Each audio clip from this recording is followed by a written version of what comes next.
Mesdames, Messieurs, bonsoir. Bonne fête à toute la jeunesse camerounaise. Voici les titres du journal. L'appel du chef de l'État à ses jeunes compatriotes, préserver la paix, l'unité et la prospérité de notre pays. Une mission historique pour cette génération. Dans un instant, analyse et commentaires du discours présidentiel de ce 10 février 2021. L'appel du pied de la jeunesse vers le gouvernement, la deuxième Out ce 11 février, une plateforme d'échange sur les politiques publiques en faveur des jeunes et ils en veulent, ils en redemandent, entendra-t-on dans ce journal. Et puis l'appel de Minawao pour les 5000 réfugiés nigérians qui regagnent bientôt leur bercail. Soyez donc de 10 ambassadeurs du Cameroun. Nous irons vivre la signature de l'acte de rapatriement volontaire dans l'extrême nord. Voilà pour les titres. Développement après ce message.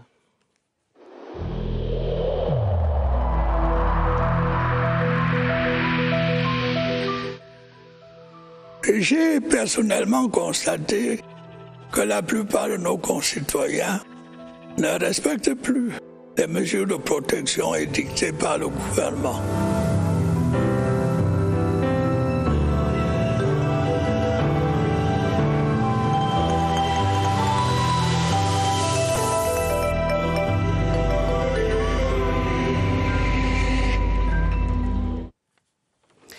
La 55e fête de la jeunesse vit ces dernières heures, une édition hors du commun plombée par la crise sanitaire mondiale, mais illuminée hier soir par l'important discours du président de la République à la jeunesse.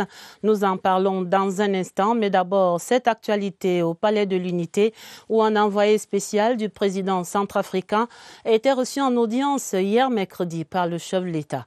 Elle s'appelle Sylvie Baipo Temon, elle est ministre centrafricaine des Affaires étrangères. Elle était porteur d'un pli fermé du président Faustin Archange Touadéra à son homologue, son Excellence Paul Biya du Cameroun.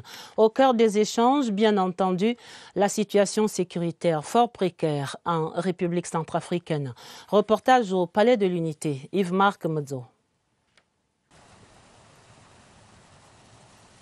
Entre le Cameroun et la République centrafricaine, comme d'ailleurs avec l'ensemble des autres voisins, il existe une interdépendance naturelle qui appelle à des contacts réguliers.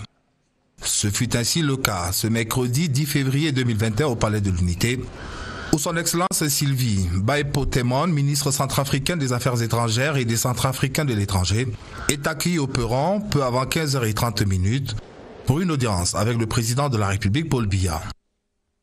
Madame Sylvie Baipo Temon, ministre centrafricaine des Affaires étrangères. Monsieur le Président.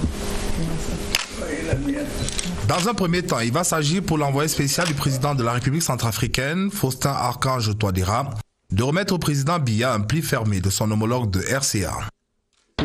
La République du Cameroun a toujours été un fort soutien à la République centrafricaine, notamment à travers la composante MINUSCA, l'opération de maintien des Nations Unies en Centrafrique. Un fort contingent camerounais est impliqué dans justement cette opération de maintien de la paix. Nous avons également, en termes d'échanges économiques et d'échanges commerciaux avec la République du Cameroun, des échanges riches. L'axe vital de la République centrafricaine est notamment justement le corridor qui relie le Cameroun à la capitale centrafricaine. En proie à quelques poussées de fièvre depuis quelques années, la République sœur de Centrafrique connaît un regain de tension depuis la dernière élection présidentielle.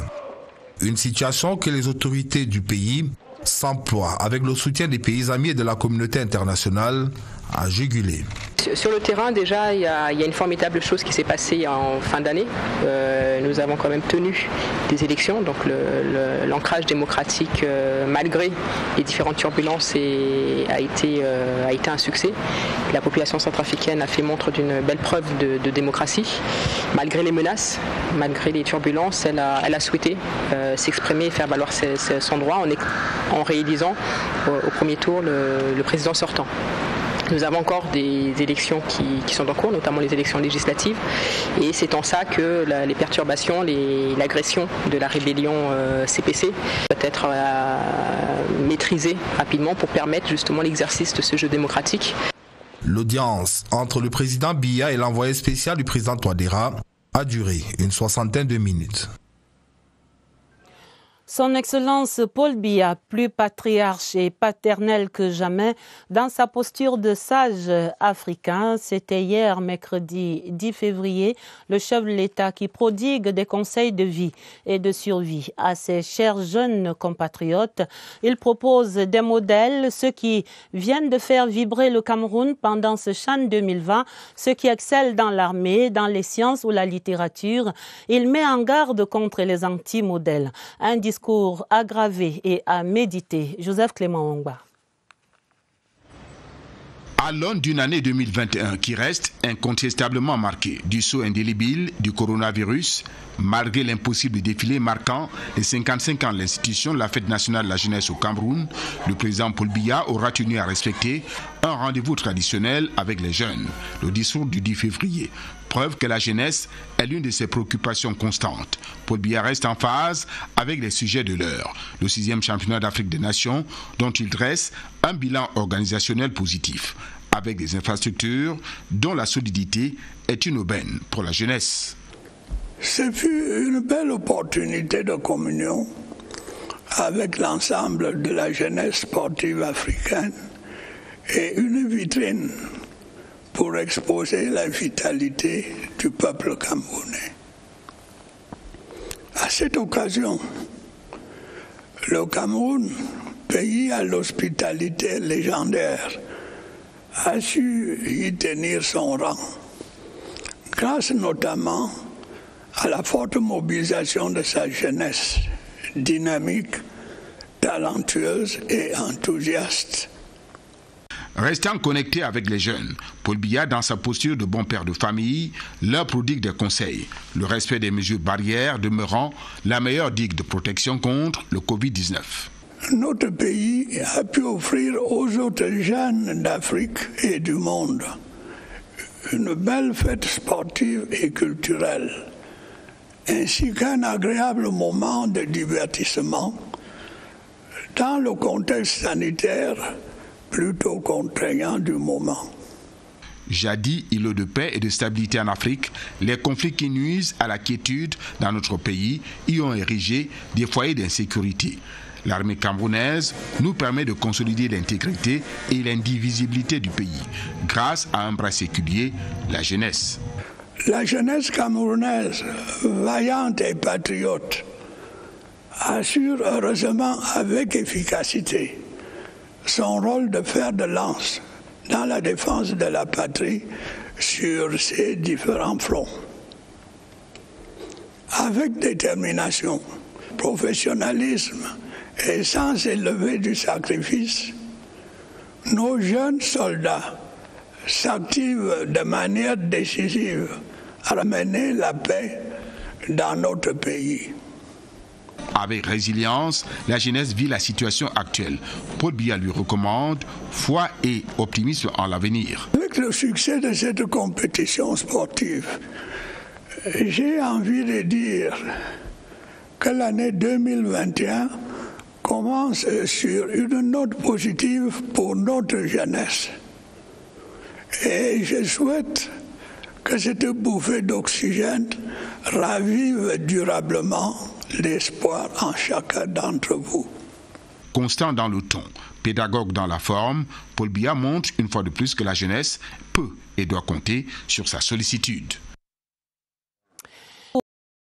Pour que les acteurs du football national gagneraient à transformer un livre de chevet, si le chef de l'État s'est réjoui, comme on vient de l'entendre, de la belle réussite du CHAN 2020 comme vitrine de la vitalité du peuple camerounais, il exhorte surtout les instances fêtières du football camerounais à se ressaisir et à ramener la sérénité dans leur organisation dans la perspective de la CAN Total Cameroun 2021. Et ce sont là des prescriptions sans fioriture. Germain Noël Essengue. Saisissant la balle au bon, le premier sportif camerounais marque son satisfecit sur le déroulement de la compétition. Belle opportunité de communion avec la jeunesse sportive africaine.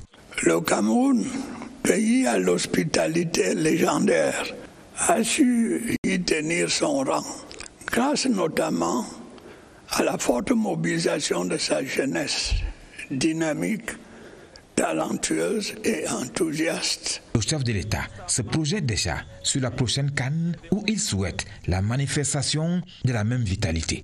La Coupe d'Afrique des Nations de football, CAN Total Cameroun 2021. Je ne doute pas un seul instant que ce sera encore pour vous l'occasion d'exprimer votre dynamisme, votre talent et votre enthousiasme. Nous nous sommes dotés d'infrastructures ultra-modernes, dont quelques-unes ont été mises en service pour la première fois à l'occasion du chant qui vient de s'achever. Sachons les préserver. Le chef de l'État affiche cependant sa déception et interpelle les instances de football à fumer le calumet de la paix. C'est le lieu pour moi d'inviter les instances fêtières du football camerounais à se ressaisir et à ramener la sérénité dans leur organisation. Un homme averti en vaut deux. Des réactions très positives affluent après cette prise de parole du chef de l'État. Je vous propose un florilège d'avis de leaders politiques et de la société civile à l'intérieur et à travers la diaspora. C'est une synthèse de Oswald Modon. Le rendez-vous est devenu une tradition, un moment de partage que les jeunes ont avec leur chef d'État. Et cette année encore, le discours du président Paul Biya a été scruté à la loupe. Il demande encore aux jeunes de saisir la perche pour marquer la transition qui leur est offerte. Parce qu'il dit, avec cette constitution de la démocratie, des organes démocratiques, les jeunes peuvent maintenant rêver et penser à la transition tant voulue par plusieurs. Dans les détails, ils ont vu un dirigeant cohérent, soucieux de cela qu'il appelle affectueusement ses chers jeunes compatriotes. Nous devons être autonomes, avec une amélioration de notre statut social. Cela est l'objectif premier recherché par la politique d'insertion des jeunes qui, à mon avis, le chef de l'État, pour lui, c'est un bras séculier jusqu'aujourd'hui. Ce 10 février 2021, chaque jeune Camerounais s'est senti interpellé. On a souvent l'impression que la diaspora est un problème, mais le chef d'État profite de cette énième fête de la jeunesse pour rappeler à nous autres qui sont partis, qui sommes désormais de double culture, qu'il est dans l'intérêt national, à la fois des différents acteurs, d'impliquer la diaspora dans les différentes actions qui sont menées, les différentes politiques qui sont mises en place au Cameroun aujourd'hui. À chacun présent de jouer sa partition, comme une pierre à l'édification d'un pays prospère, ce pays que le chef de l'État appelle de tous ses voeux. Ici à Yaoundé, c'est le musée national qui était l'un de ses points névralgiques pour accueillir le discours présidentiel hier soir. C'était l'esplanade de ce bel édifice où la CRTV a installé ses quartiers pour une émission spéciale fort courue tout au long de la nuit, en présence notamment du ministre Mounou Nafoutou, des 180 parlementaires jeunes et moins jeunes et du directeur général de l'Office, Charles Ndongo. Le discours du chef de l'État a suscité de nombreuses réactions de ses invités. Propos à suivre dans ce reportage de Martine Noël-Dengue. Concentration totale pour écouter le père de la nation s'adresser à ses enfants. Le discours du président de la République Paul Biya à la jeunesse ce 10 février 2021. Un grand moment. Il a dit à chaque génération correspondante une mission historique pour le futur du pays. Et la mission de cette génération à laquelle j'appartiens en tant que jeune est de travailler pour la paix et le développement de ce pays. Il ne peut y avoir de prospérité sans paix. Écoute tout aussi attentive chez les députés jeunes. Ce que j'ai retenu particulièrement, c'est l'appel lancé par le président de la République à la jeunesse de ne pas se fier au mauvais usage des réseaux sociaux, de ne pas être ceux-là qui diffament la nation, mais ceux-là qui sont les ambassadeurs de paix. Une jeunesse travailleuse pour qu'on puisse atteindre cette émergence-là en 2035. Ce qui m'a marqué dans le discours. Toutes nos excuses pour la fin plutôt abrupte de ce reportage de Martine Noël Ndengue. Dans les régions également, c'était un discours fort suivi. Allons dans la Damawa par exemple, où le traditionnel message du chef de l'État à la jeunesse était attendu et il a été suivi avec une attention particulière. Voici quelques réactions compilées dans ce reportage de Ibrahim Mohamed Abbassi à Ngaoundéré. Pour les jeunes de la région de la Damawa, le discours du chef de l'État de ce 10 février est riche d'enseignements. Le président nous interpelle à être conscients, avoir une conscience patriotique. Ces messages du président de la République engagent les jeunes à rejeter le chemin facile et à rompre toute alliance avec les démons de la haine et de la division. Cette jeunesse consciente qui lutte pour la paix au quotidien, pour l'unité, pour l'intégration nationale. Comme ces jeunes, les populations, forces vives et autorités n'ont rien raté de cette communication présidentielle. Le président de la République assure que des projets et des programmes sont faits à l'attention de cette jeunesse. Elle doit donc s'estimer heureuse, elle doit s'estimer encadrée et dans ce contexte, cette jeunesse doit éclore son génie, son talent. Le chef de l'État a parlé et les jeunes de la Damawa ont compris que la construction nationale est une affaire de tous. La Yaoundé également choisi pour abriter l'événement de ce jeudi 11 février, la rencontre entre la jeunesse et une dizaine de membres du gouvernement, les 180 députés jeunes, les associations jeunesse et d'autres porteurs de projets ont ainsi échangé avec des ministres chargés de leur épanouissement, des sujets tels que l'employabilité, les modalités de la participation de la jeunesse au développement et à la paix. C'était la seconde édition de cette plateforme baptisée Hangout du Minjek. La synthèse des débats avec Barbara Padjama. Face aux décideurs, les jeunes n'ont pas hésité à dérouler la liste de leurs besoins. Des jeunes qui sont diplômés, qui ont déjà les licences, le master, d'autres le doctorat, mais qui sont au chômage, qui manquent d'emploi. Et aujourd'hui, avec les exposés, surtout du ministre de l'Emploi et de la formation professionnelle, qui demande à ces jeunes de se rapprocher des centres de formation professionnelle dans la région de l'extrême nord et aussi dans les deux autres localités. Et aussi l'intervention du ministre de l'Éducation de base. L'éducation de la jeune fille ou le problème d'une jeunesse diplômée en attente de déboucher. Les autres ont creusé le sillon de l'employabilité du fer de lance de la nation. Son accession aux concours nationaux et internationaux, l'entrepreneuriat, ceux qui épient le champ de l'agriculture ont même défriché la disponibilité des semences améliorées. Tous les besoins venaient d'une localité précise du triangle. Pour faire les concours, on n'est plus obligé d'aller au chef-lieu de la région. Si on peut faire ça au niveau départemental, ça pouvait également nous aider. Chaque préoccupation a trouvé une réponse immédiate. C'est le but de ce forum. Prescrite l'an dernier par le chef de l'État qui vise à connecter les jeunes entre eux mais également aux décideurs, qui a permis à la jeunesse d'être édifiée par les membres du gouvernement sur les différents projets et programmes en leur faveur. Pour la deuxième année, le ministère de la Jeunesse et de l'Éducation civique a réussi à mobiliser le maximum de membres du gouvernement pour orienter et rassurer les compatriotes juniors. Je signale que vous pouvez rester avec nous après ce journal. L'intégralité de ce Hangout gouvernement face à la jeunesse sera diffusée immédiatement donc après ce 20h30 sur cette antenne. Et pour ce 11 février 2021, il y a eu certes ces réflexions, notamment autour du thème jeunesse, résilience, défis et opportunités.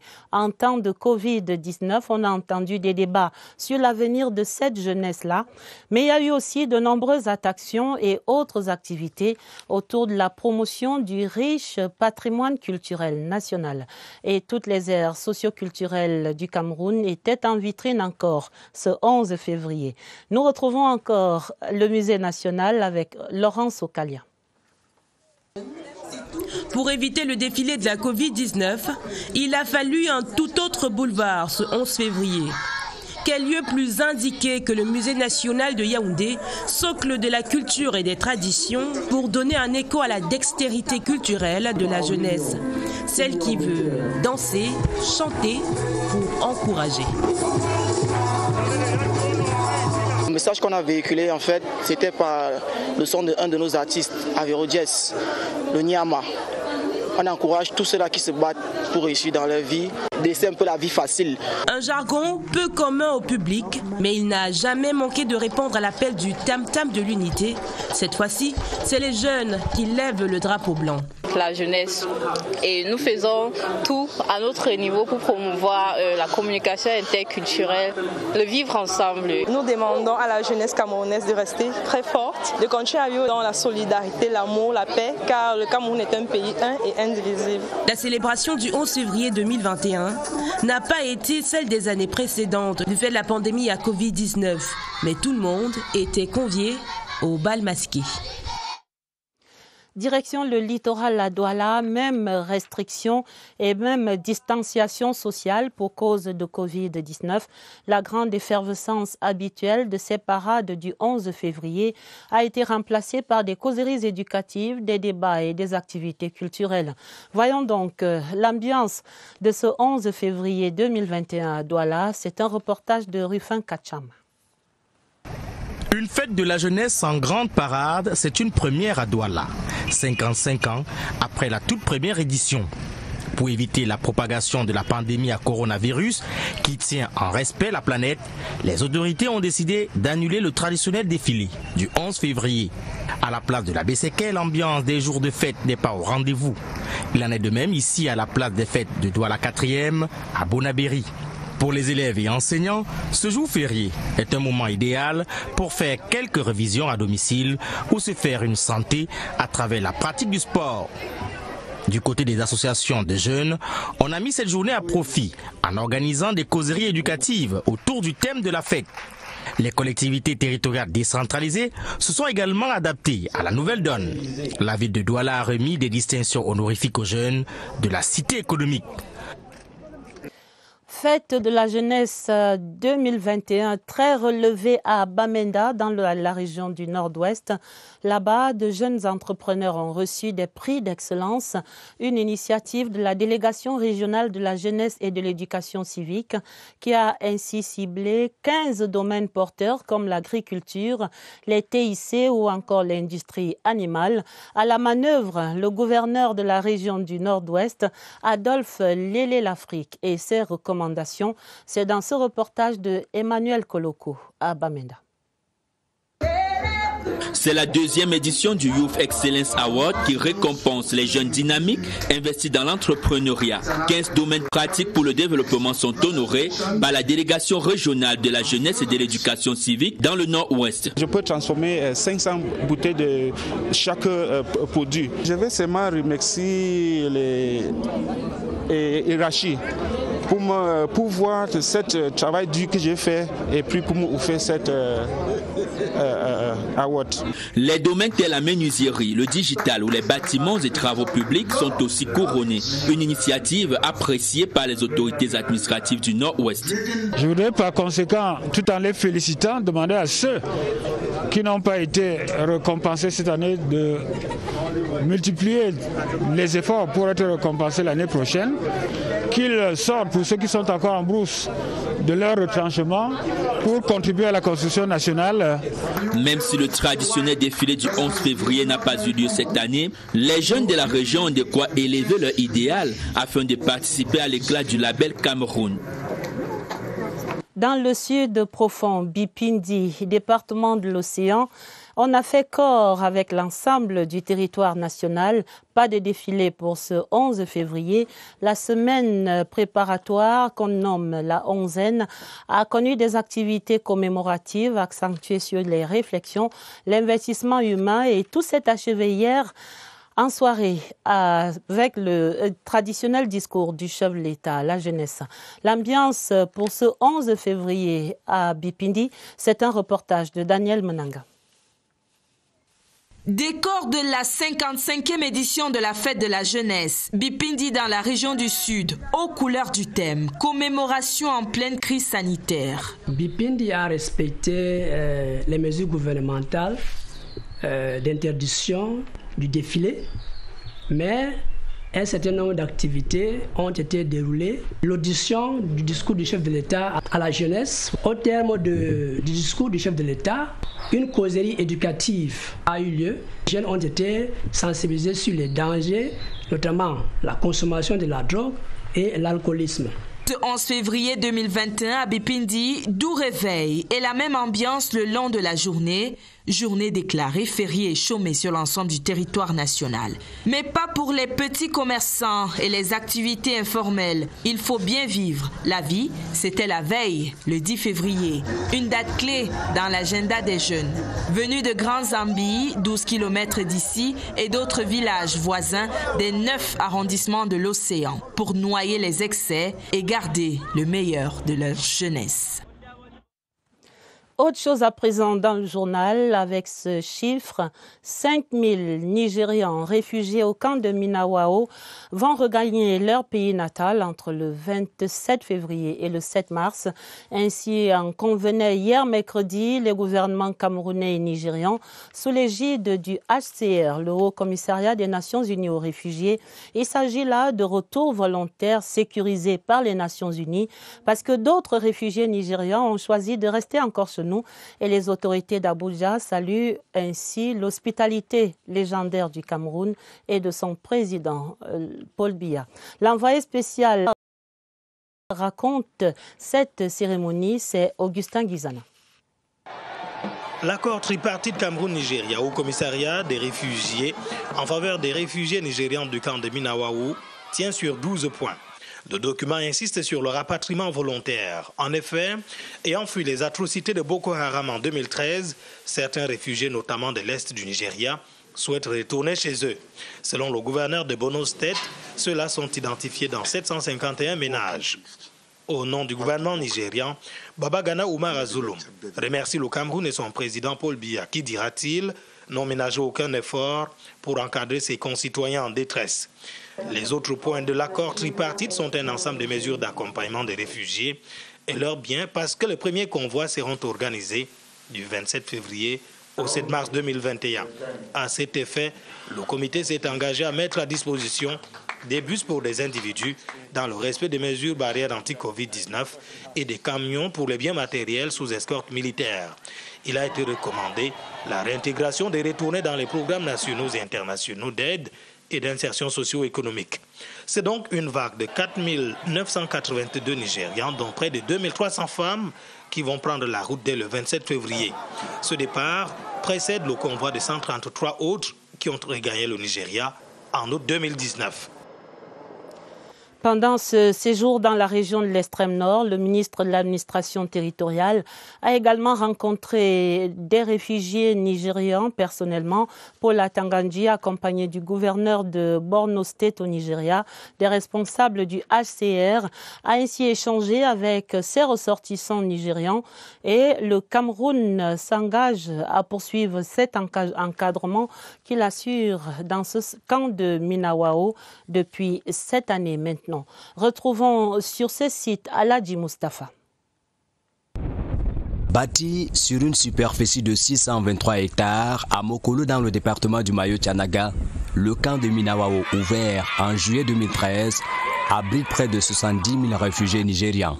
Des hommes, femmes et enfants qui ont fui les exactions de Boko Haram dans leur pays et qui expriment leur gratitude au gouvernement camerounais pour son hospitalité. J'ai dit mon remerciement au gouvernement du Cameroun pour cet accueil des réfugiés nigérians dans son territoire. Le gouvernement a appuyé les réfugiés avec toutes mesures. Sécurité, santé, éducation. Nous sommes vraiment contents de ce que le gouvernement Cameroun a fait pour nous. Parmi eux, environ 5000 vont bientôt regagner volontairement leur pays après avoir passé près de 7 ans au Cameroun. C'est le meilleur jour pour les réfugiés, voir les deux gouverneurs ensemble au camp des réfugiés. Nous sommes vraiment contents de cette initiative. Après ce départ de 5000 réfugiés, ça continue aussi. D'autres réfugiés vont rentrer dans la paix et dignité. Les modalités de leur retour au pays ont été arrêtées au cours de cette réunion tripartite qui s'est tenue ici à Maroua.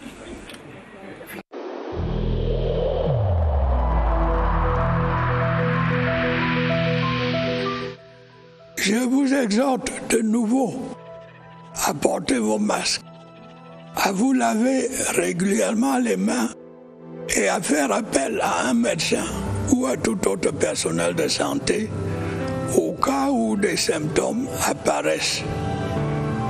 C'est le seul moyen de préserver les vies et de freiner la propagation du virus.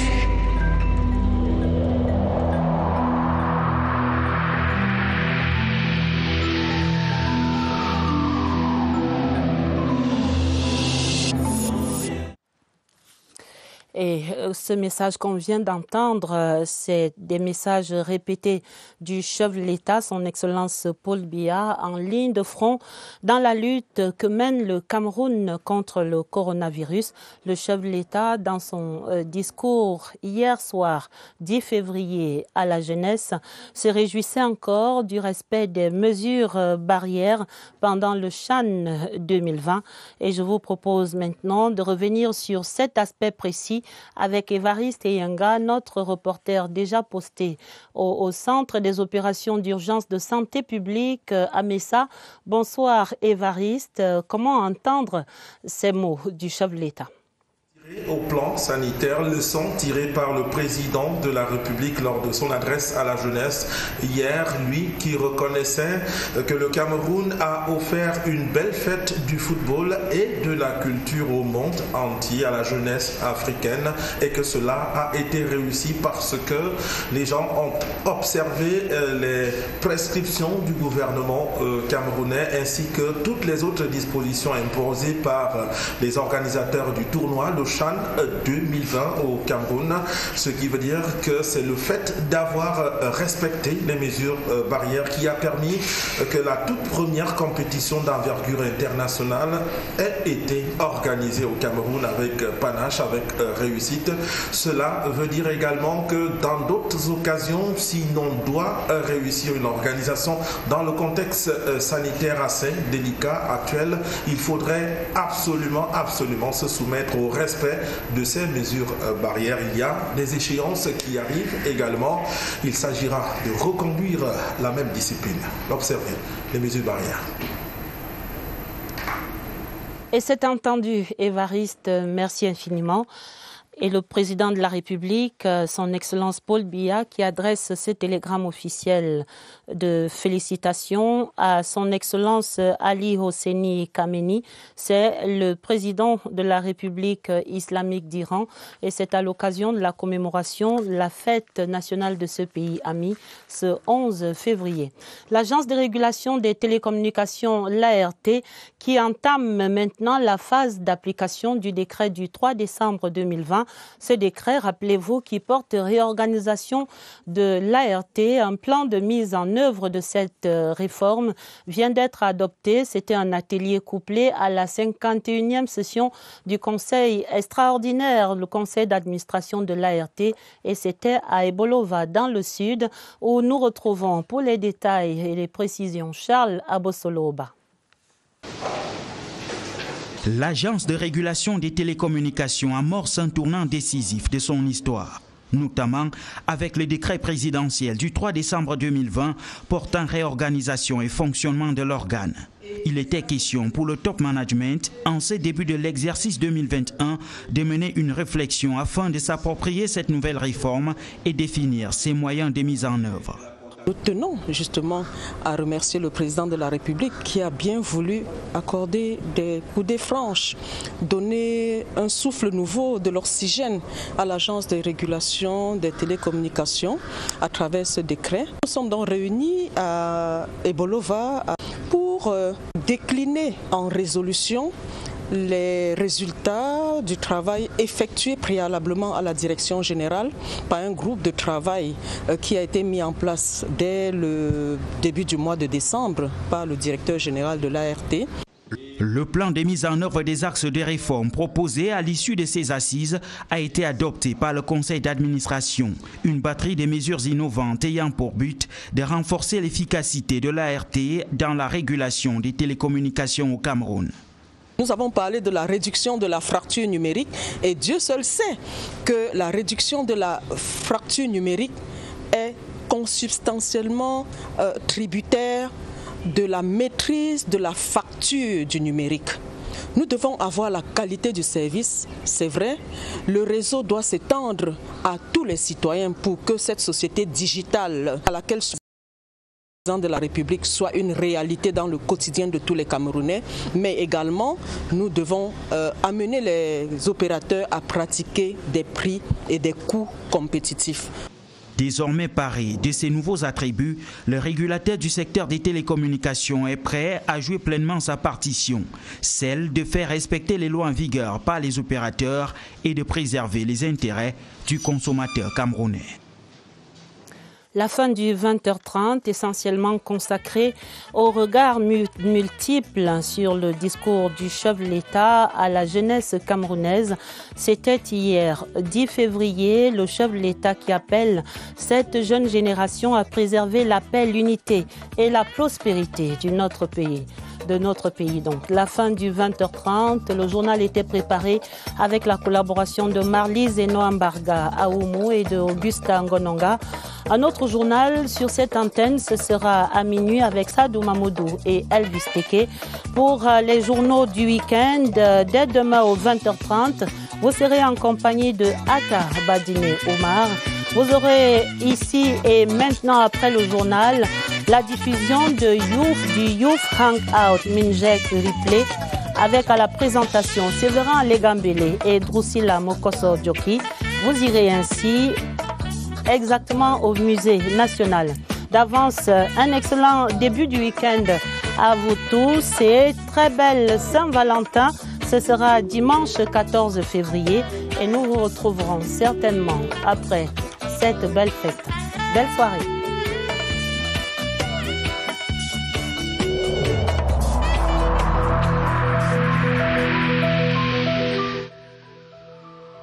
Malgré nos efforts, le Covid-19 a endeuillé de nombreuses familles et provoqué de graves difficultés dans le fonctionnement de notre économie et de notre société.